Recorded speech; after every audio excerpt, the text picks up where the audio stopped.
Thanks so much for joining me. So I'm here to quickly share some freebies. We love free crafting. It's awesome. So some of these are available on my Facebook group, Create with Scrimping Mummy. I nearly forgot my own group name then. The link's in the description box below. Come and join us. Answer the questions that are asked. And I'll let you in, and you can go through the files. There are heaps and heaps and heaps and heaps and heaps and heaps of free digitals. We're all about, making our money go further. And also, when you come to my Facebook group and get the freebies, some of them are public domain images. These are found and I've added to. These are public domain images that I've enhanced and sharpened. So you could find these yourself. However, the added benefit of getting them from my Facebook group or, obviously purchasing my digitals is you can be confident that these are safe to use. I've done the research, I've done the hard work. These are perfectly safe to share and to use in your crafting. We're not going against any copyright. So I've already done all of that research for you, okay? Sometimes we can see photographs and things on places like Pinterest and things like that, and we sometimes can think, well, it's okay to just lift those and use them, and it's not. So what I do is when I find images, I will research and make sure they are in the public domain, that we're not going against copyright, so that you're safe using those images. Okay, so these three are in the Facebook group. They're lovely, and they are they're lovely children, aren't they? So some are kind of Christmas themed and some are not. Okay, they're beautiful. These I've done a little bit smaller so that you could add them to journaling cards or whatever. And then, so they're beautiful. And then also my monthly Ko-fi subscribers get these freebies, but they always get extras. Okay, so if you're one of my subscribers, you've got these as well, which again are in the public domain. I've taken them, I've sharpened them, I've enhanced them a bit so that they just print out a little bit nicer. And all you've got to do is cut them and use them. So the Ko-fi subscribers get those 3 freebies. And these. So we've got these ones, and these are all beautiful ladies. I never tire of vintage images with photographs on because I think they're just beautiful and they enhance any kind of journal. So these are all lovely. This one you can even see the original kind of wear and tear on the postcard. This one's got writing on. They're all original. So yeah. So there you go, those are the freebies. Go and grab those. If you want to stay to the second half of the video, I'm going to show you how you can turn these from images just on, well, I print on 200 GSM cardstock, but images that you just print into looking truly vintage. So get comfy and let's make these look old. Okay, so I've cut out a few of the postcards. They're a lovely size, perfect for just journaling cards, but you could obviously add them to flips, or you can do what you want with them. They make lovely cards as well, greetings cards. So the first thing that I'm going to do is to prepare some aged tape. So all you need to do, sellotape, nothing new, you might have seen it before, but just in case there's anybody new. So I've stuck some on a protective surface that I can easily remove it from, and I've just tucked over the end, like when you're wrapping Christmas presents, so you can find the end again. And then what you want is either an alcohol based pen. Okay, so here we go. So you just want something with alcohol in, because if it's got alcohol it will just about cover onto any surface. Colour it on. And then before it dries, I kind of stipple it with a sponge so it doesn't look like, there's pen marks. Okay, the other way to use it is alcohol inks. This is Caramel by Ranger, Tim Holtz. These go an awful long way because you really don't need a lot. And for this, I put it direct onto the sponge. Okay, this is cut and dry foam. Is it Ranger? I think it's Ranger, and the reason I like that is because it's got the foam on the back, so it doesn't seep through the sponge onto your hands if you're careful. That's not the proper use for it, but that's where I use it for. And then just dab it. And as you can see, both are giving similar kind of effects. And if you stipple it, then it doesn't look like, you know, you've just swiped it. Dab, dab, dab, dab, dab. And then when it dries, you get an awesome kind of effect. And you can play about, double layering over other colours, try different things, see what you like. So you just need to set that aside and wait for it to dry. Try not to get it alcohol ink on your hands. You know, I mean, your hands are washable, but it's going to take you quite a while to get that off. But if you're struggling, a bit of salt, sea salt, works wonders. I'm just going to leave that to dry. It doesn't take very long. But whilst that's drying, I'm going to just grab... Oops, I'm knocking the camera. I'm just going to grab a soft sponge. If I can find one that's not got weird colours on it. Let's have a look. What have I got here? Is that... There we go. I've used this one for tea dye. So I use these soft brushes. And I'm going to use tea dye in the Distress Oxide. Okay. And I'm only going to do one because I'm just showing you. So what you could do is before you cut them out, you could turn it over in your printer and print a tea dyed paper on the back. That's much faster. But you know, we like to make things look handmade, don't we?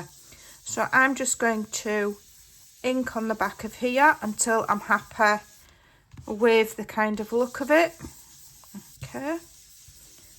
And it just gives that kind of an antique background. And you can play, you know, adding different colours, and you can really make them something else, you know, just because it's only a photograph doesn't mean you can't, you know, really have fun playing and making it look aged.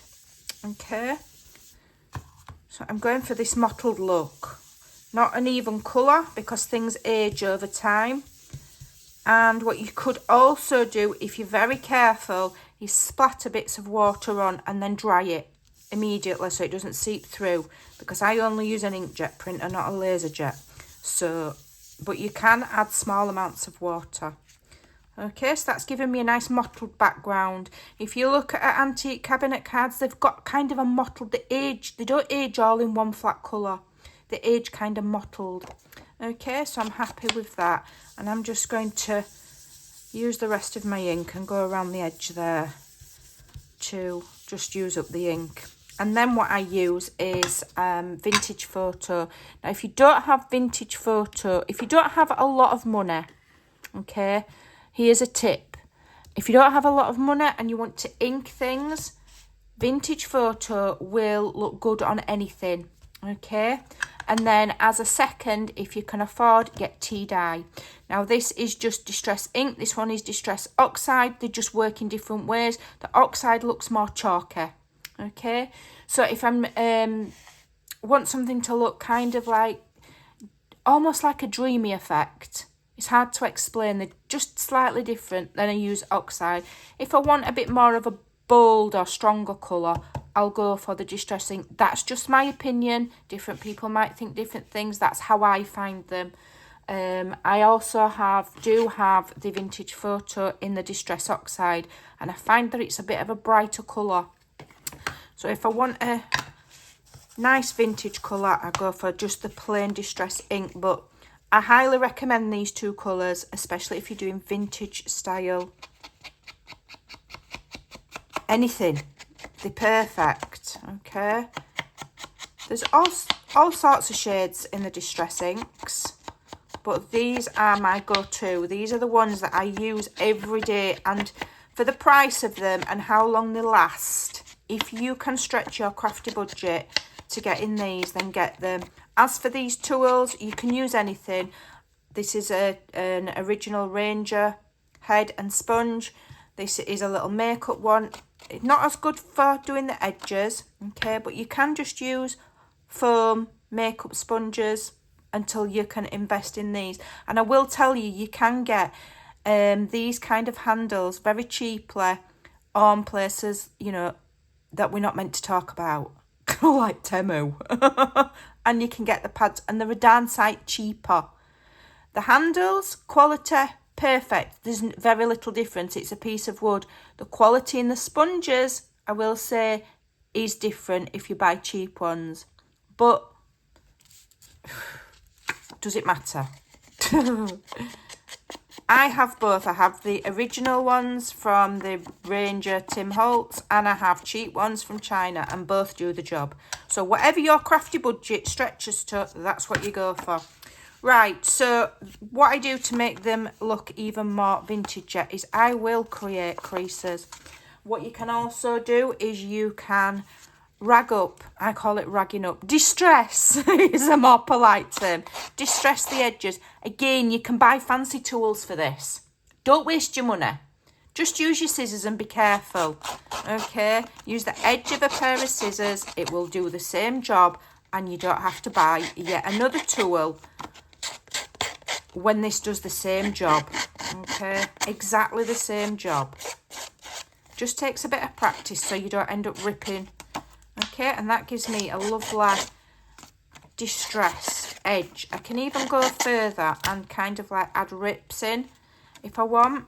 Okay, and then re-ink. And when you distress, it also helps the ink adhere to those lovely tatty edges.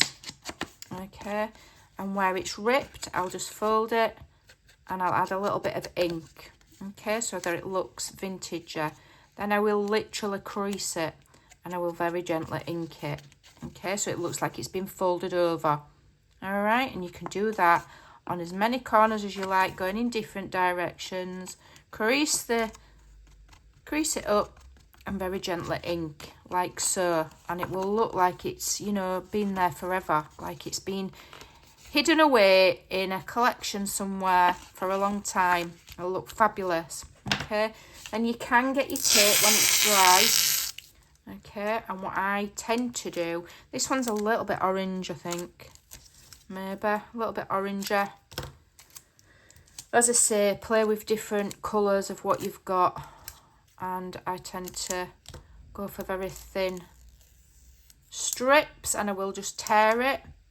And then you can just add it on like so. And if you tuck it around, that now looks like that is an old postcard that somebody has repaired, because it's got, you know, it's ripped, so they've repaired it. All right, and then, you know, you can add extra ephemera to them. One of my favourite things is to add, have I got any? These little paper clips, little tiny paper clips. I love them. I just think they add interest. Again, I get these from the Chinese sites that must not be mentioned because it seems to offend people. But, you know, not everything on AliExpress and Temu are copies of people's artwork. I've got these little tiny paper clips. I think I paid like £1.50 or something. If you buy them on Amazon, you can be paying up to £5 and you get far less. So it's well worth shopping around, and I will just add one of these little paper clips, and that now looks quite old and vintage and like somebody has had it in the collection and they've used it. And I will go and I will grab my journal that I'm working on. I'll probably do a bunch of these at once, and these can slip in a pocket somewhere. Let me see if I've got a pocket. Oh, I need to get on with this journal. This is the hard thing about, I mean, you could just attach it to that bag there and it's going to look fine. And it's quick and easy ephemera. Quick and easy. Well, that's what we're all about when it comes to journaling. Quick and easy. We don't want to be waiting forever. Okay, what have I got here? I see I could put it in there in that pocket, couldn't I? Yeah, and have it peeking out there like so. So there you go. That's how we use them. That's what they're for. They're beautiful. They're free. They're easy to play with. You can stamp over them. You could even, let's have a look. Let's add some stenciling to this one and see what that looks like. You could even add some stenciling over them. You know, you can really make them your own. Modelling paste, whatever you like. I've got this little splatter one here. I could use my splatter and I can add some more vintage touches, like making it look super mottled and old with my stencils. So there's a few ideas. That's what we do with them. We add them to our beautiful journals. Okay, I love photographic images. They never get old for me. They always add a wow factor to any journal. I might finish this one day, you never know. And I'll come and share it with you. So there you go. There's some tips on how we can use them. Go and have some free fun. Thanks for watching. Bye for now.